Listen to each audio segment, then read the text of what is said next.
আমি যখন ছোট ছিলুম তখন ছোট। আমার ছুটির সঙ্গী ছিল ছবি আঁকার পট।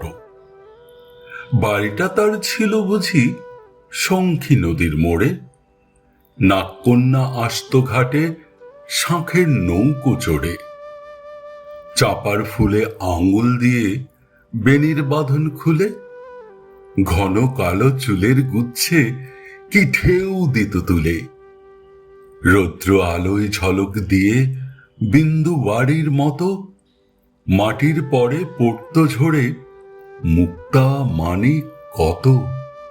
নাগকেশরের তলায় বসে পদ্ম ফুলের কুড়ি দূরের থেকে কে দিত তার পায়ের তলায় ছুরি।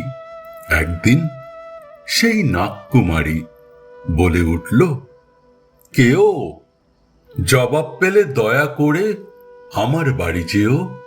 রাজপ্রাসাদের দেউড়ি সেথায় শ্বেত পাথরে গাঁথা মণ্ডপে তার মুক্তা ঝালর দোলায় রাজার ছাতা।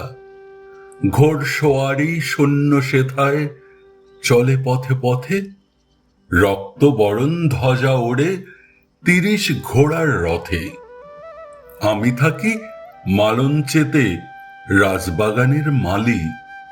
সেইখানেতে যুথির বনে সন্ধ্যা প্রদীপ চালি। রাজকুমারীর তরে সাজাই কনক চাপার ডালা।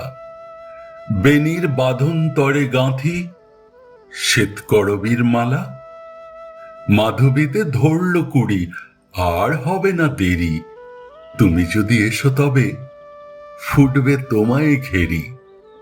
উঠবে জেগে রঙন গুচ্ছ পায়ের আসনটিতে।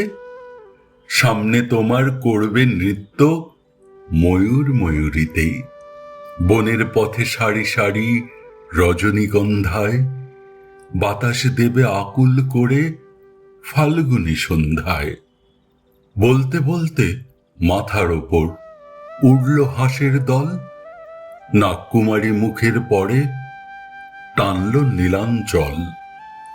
ধীরে ধীরে নদীর পরে নামল নীরব পায়ে। ছায়া হয়ে গেল কখন চাপা গাছের ছায়ে। সন্ধ্যা মেঘের সোনার আভা মিলিয়ে গেল জলে। পাতল রাতি তারা গাঁথা আসন শূন্য তলে।